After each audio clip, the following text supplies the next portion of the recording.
अस्सलाम वालेकुम। आज हम पॉलीसेकेराइड की डिफरेंट टाइप्स को डिस्कस करेंगे। तो पॉलीसेकेराइड्स कार्बोहाइड्रेट्स हैं और जिनमें एक ही यूनिट जो है दैट इज़ कॉल्ड मोनोसेकेराइड। वो बार बार जब रिपीट होता है या तो वो यूनिट सेम होता है या फिर वो डिफरेंट होता है। मींस कि इनके अंदर या तो एक ही तरह का मोनोसेकेराइड मौजूद होता है या फिर डिफरेंट मोनोसेकेराइड्स भी मौजूद हो सकते हैं एक पॉलीसेकेराइड के अंदर।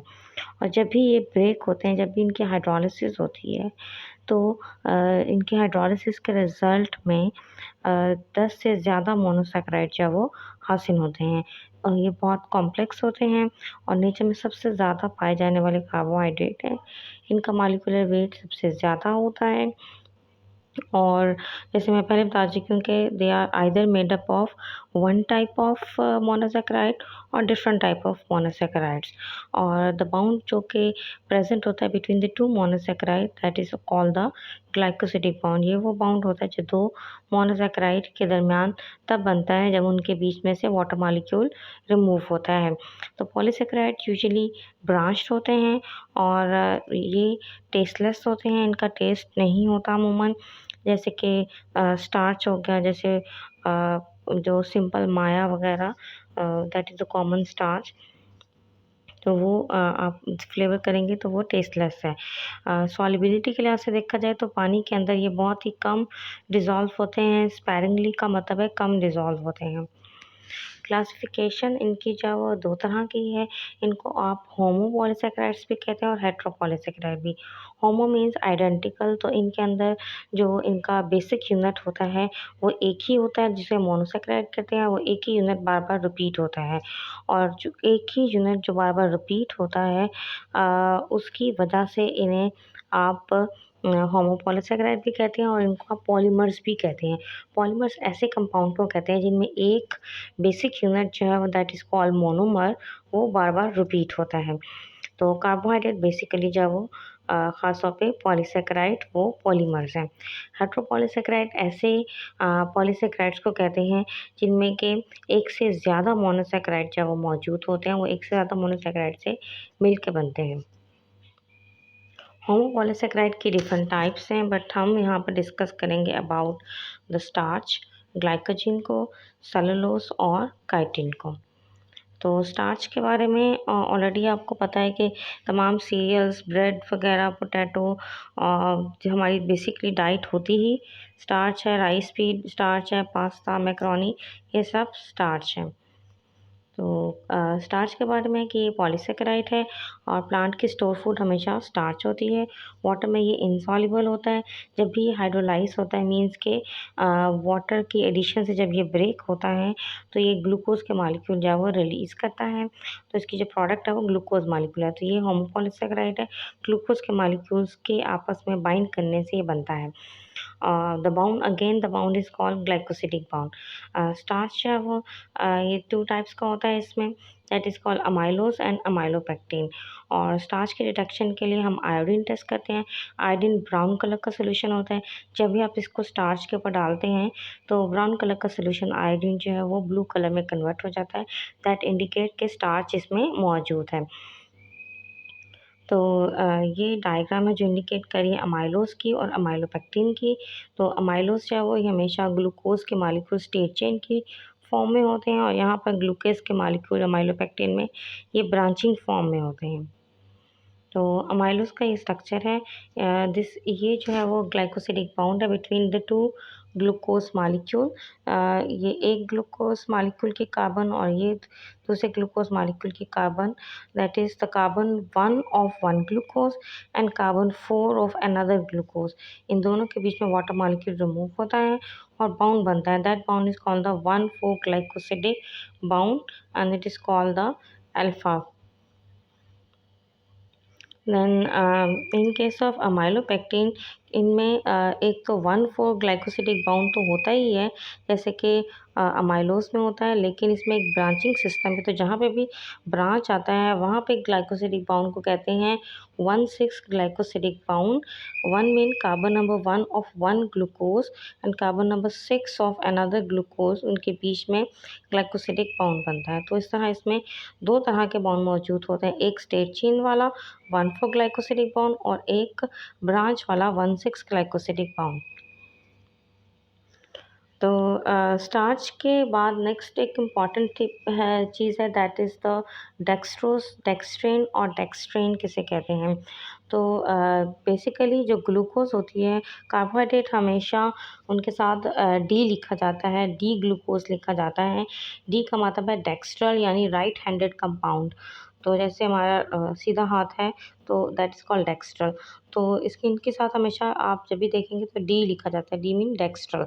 और सिंपल जो ग्लूकोज होती है डी ग्लूकोज, उसको डेक्सट्रोज कहते हैं। और ये कॉमनली जैसे जो ड्रिप वगैरह में यूज़ होती है वहाँ पर इसका नाम डेक्सट्रोज ही लिखा होता है।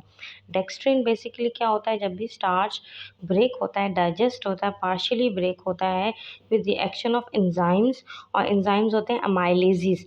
अमाइलेजेस जो है ये कार्बोहाइड्रेट डाइजेस्टिंग एंजाइम्स होते हैं जो हमारे माउथ में भी रिलीज होता है, and also there also present in the small intestine, दोनों में ये रिलीज होता है। तो वहाँ पर जब भी स्टार्च ब्रेक होता है तो ये हमेशा एक हाईली ब्रांच स्ट्रक्चर में कन्वर्ट होता है, that structure is called dextrin. और व्हाट इज़ डेक्सट्रिन? डेक्सट्रिन जो है वो ये एक हाई मॉलिक्यूलर वेट कार्बोहाइड्रेट है। अगेन ये पॉलीसेकेराइड है और ये सिंथेसाइज बाय द बैक्टीरिया। तो ये बैक्टीरिया बेसिकली इसको सिंथेसाइज करते हैं डेक्सट्रिन को। नेक्स्ट है ग्लाइकोजन। ग्लाइकोजन जो है वो ये एनिमल के स्टोर फूड है। तो एनिमल्स जब भी अपनी खुराक एक्स्ट्रा फूड जो स्टोर करते हैं वो हमेशा ग्लाइकोजन की फॉर्म में in their liver and also in their muscles उनमें स्टोर करते हैं। और ये इनसॉल्युबल इन वाटर होता है जस्ट लाइक अ स्टार्च की तरह। पॉलीसेकेराइड है, अगेन ये पॉलीसेकेराइड है और ये ग्लूकोज का पॉलीसेकेराइड है। जब भी ये हाइड्रोलाइज होता है तो ये ग्लूकोज का मॉलिक्यूल ही रिलीज होता है। सो इसे मोनोसेकेराइड जिसका सिंपल ग्लूकोज है, तो ये होमोपॉलीसेकेराइड है। और इसके लिए जो आयोडीन टेस्ट परफॉर्म किया जाता है तो आयोडीन का जो ब्राउन सोल्यूशन है वो रेड में कन्वर्ट हो जाता है। पॉलीसेकेराइड्स को हम ग्लाइकेन भी कहते हैं, there also called the glycan. Next है सेलुलोज। तो सेलुलोज इज़ वेरी कॉमन, ये सबसे ज़्यादा पाया जाने वाला पॉलीसेकेराइड है जो कि प्लांट की सेल वॉल में होता है। पौधों के सेल में सबसे बाहर जब एक सेल वॉल होती है जिसमें सेलुलोज होता है, इसे फाइबर फूड भी कहते हैं। और ये बेसिकली ग्लूकोज के मॉलिक्यूल्स के आपस में ग्लाइकोसिडिक बाउंड बनाने से ये बनता है। तो अगेन ये जैसे मैंने पहले बताया ये पॉलीसेकेराइड है, सबसे ज़्यादा पाया जाने वाला, अबंडेंट है, सबसे ज़्यादा पाया जाने वाला है। और इसकी कॉमन जो प्योर फॉर्म है दैट इज़ कॉटन। तो कॉटन इसकी प्योर फॉर्म है और ये पानी में इनसॉल्युबल होता है। कॉटन कभी भी पानी में डिज़ोल्व नहीं होती। जब भी ये हाइड्रोलाइज होता है, हाइड्रोलिसिस का मतलब है किसी भी कंपाउंड के breakdown with the addition of water molecule. तो जब भी हाइड्रोलिसिस की होती है तो ये इसकी जो प्रोडक्ट है यील्ड यानी इसकी जो प्रोडक्ट है वो ग्लूकोज के मॉलिक्यूल्स हैं। और इसकी जो ब्रेकडाउन है वो एंजाइम से होती है, that enzyme is called the cellulase enzyme. और ये सेलुलेज एंजाइम माइक्रो ऑर्गेनिजम्स में होता है। हमारे डाइजेस्टिव सिस्टम में भी ये एंजाइम नहीं है तो हम सेलुलोज को डाइजेस्ट नहीं कर सकते। बट जो हर्बीवोरस एनिमल हैं, वो जानवर जो कि प्लांट्स को ही खाते हैं जैसे गाय भैंसें वगैरह, उनके स्टमक के अंदर बैक्टीरिया मौजूद होते हैं जो कि सेलुलेज एंजाइम रिलीज़ करते हैं ताकि सेलुलोज को ब्रेक किया जा सके। नेक्स्ट है काइटिन।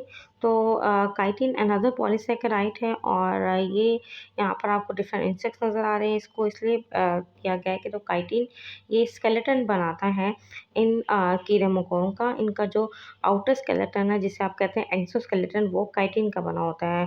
कॉकरोच वगैरह, कैटरपिलर्स वगैरह, इन सब का जो स्केलेटन है वो काइटिन का बना होता है। तो काइटिन इज़ अ पॉलीसेकेराइड और ये इसमें एक बेसिक यूनिट होता है जो कि बार बार रिपीट होता है। That unit is called N acetyl glucose amine, ये इसका नाम है। तो और ये आपको जितने भी इंसेक्ट्स हैं कीड़े मकोड़े हैं, हशरात हैं और क्रस्टेशियन जिसमें लॉबस्टर्स, प्रॉन्स, क्रैब्स ये सब शामिल हैं। इनका जो स्केलेटन होता है, आउटर मोस्ट स्केलेटन, वो काइटिन का बना होता है और वो काफ़ी जो है वो शाइनी भी होता है, उसके ऊपर एक वैक्सी कोटिंग भी होती है ताकि वो वाटर प्रूफ हो सके और काफ़ी हार्ड होता है और इन एनिमल्स को जो है वो इनकी पूरी बॉडी को प्रोटेक्ट करता है। हेट्रोपॉलीसैकेराइड्स, तो हेट्रोपॉलीसैकेराइड्स को हेट्रोग्लाइकेन भी कहते हैं। जैसे मैंने पहले बताया कि जो पॉलीसैकेराइड्स हैं उनको आप ग्लाइकेन्स भी कहा जाता है। हेट्रोपॉलीसैकेराइड्स ऐसे पॉलीसैकेराइड्स हैं जब भी इनकी हाइड्रोलिसिस होती है तो एक से ज़्यादा किस्म के मोनोसैकेराइड्स जो वो रिलीज़ होते हैं। मीन्स कि ये एक से ज़्यादा किस्म के मोनोसैकेराइड पर मुश्तमिल होते हैं और इनकी डिफरेंट टाइप्स हैं, जिसमें मोस्ट कॉमन यहाँ पे डिस्क्राइब करेंगे हाई हायालुरोनिक एसिड है जो कि वेरी कॉमन है, और इसके अलावा पेक्टिन है और एगर है। तो हम तीनों को डिस्कस करेंगे। हायालुरोनिक एसिड जो है वो ये अनब्रांच पॉलीमर है और इसके अंदर बेसिकली दो कंपाउंड्स हैं जो बार बार रिपीट होते हैं। एक है एन एसिटाइल ग्लूकोजामीन, ये वही कंपाउंड है जो काइटिन में भी मौजूद है। सेकंड जो है वो ग्लूकुरोनिक एसिड है। तो ये दोनों कंपाउंड की वजह से ये पॉलीमर बनता है, जिसे हेट्रोपॉलीमर कहते हैं। और ये डिफरेंट एनिमल टिश्यू से इसको सेपरेट किया जा सकता है और इवन बैक्टीरिया भी इसको प्रोड्यूस करते हैं। और ये जो हमारी बॉडी में कनेक्टिव टिश्यूज़ होते हैं, कनेक्टिव टिश्यूज़ यानी हमारे ब्लड, बोन, हमारे मसल्स, ये सब कनेक्टिव टिश्यू होते हैं। उनमें ख़ास तौर पर जो हमारे जॉइंट्स होते हैं वहाँ पर एक ख़ास किस्म का लिक्विड होता है that is called synovial fluid. तो उस सिनोवियल फ्लूइड के अंदर जो बेस है उसमें हाइलुरोनिक एसिड जो है वो मौजूद होता है। इसके अलावा हमारी आँखें जो हैं उसमें जो वाइट एरिया उसमें विट्रस, उसे आप विट्रस ट्यूमर कहते हैं, उसके अंदर भी हाइलुरोनिक एसिड होता है and also present in our skin. और आजकल डिफरेंट जो है वो प्रोडक्ट्स जो हैं कॉस्मेटिक के प्रोडक्ट्स डिफरेंट क्रीम्स में इसको यूज़ किया जाता है और ये बेसिकली स्किन टाइटनिंग और स्किन को फ्रेश करता है। ठीक है, नेक्स्ट है पेक्टिन। तो पेक्टिन जो है वो is very common in plant. तो प्लांट की जो सेल वॉल होती है उसमें दो सेल्स के बीच में पेक्टिन की एक वॉल होती है जिसे आप कहते हैं मिडल लैमेला। तो जब मैं आपको प्लांट सेल वॉल को डिस्कस करेंगे तो उसमें आपको इस लेयर के बारे में बताया जाएगा। और ये बेसिकली डिफरेंट कंपाउंड से मिलके बनता है, जिसमें ग्लैक्टोनिक एसिड भी है, अराबिनोज भी है, ग्लैक्टोज भी है और एसिटिक एसिड भी है। ये डिफरेंट कंपाउंड्स इसके अंदर मौजूद हैं, इसलिए इसे हेट्रोपॉलीमर कहते हैं या हेट्रोग्लाइकेन कहते हैं।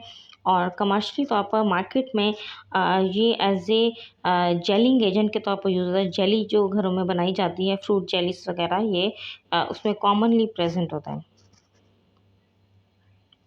नेक्स्ट है एगर। एगर तो ये बहुत इम्पॉर्टेंट है। ये रेड एल्गी से ऑब्टेन किया जाता है। एल्गीज जो है वो ये आपको पता है ये किस्म के प्लांट्स की टाइप से बेसिकली ऑटोट्रॉफ्स हैं, प्लांट्स हैं, एक्वेटिक हैं, पानी में रहने वाले हैं और ये इनसे ऑब्टेन किया जाता है। इसे एगर एगर लिखा जाता है और ये बेसिकली दो चीज़ों से मिलके बनता है, एगरोस और एगरोपेक्टिन से। और नेचर वाइज ये लेग्जेटिव होता है। लेग्जेटिव का मतलब है कि कॉन्स्टिपेशन को ख़त्म करता है। तो ऑब्वियसली जब वो इंटेस्टाइन की जो मोबिलिटी है उसको इंक्रीज़ करता है ताकि मैक्सिमम जो वेस्ट प्रोडक्ट है वो बॉडी में से रिमूव हो। इसके अलावा ये एज ए सॉलिडिफिकेशन के तौर पे यूज़ होता है, सॉलिड करने के लिए। ख़ास तौर पे जो बैक्टीरिया है जब उनको लैब में कल्चर किया जाता है, उन्हें ग्रो किया जाता है तो उन्हें एगर प्लेट पे ग्रो किया जाता है। तो एगर को यूज़ किया जाता है उनकी ग्रोथ के लिए और वो एक सॉलिड प्लेट पे उनको ग्रो किया जाता है, that is because of the agar agar. तो आज का हमारा टॉपिक जो है वो कार्बोहाइड्रेट, उनकी डिफरेंट टाइप्स था। Hope you understand and learn this. Good luck.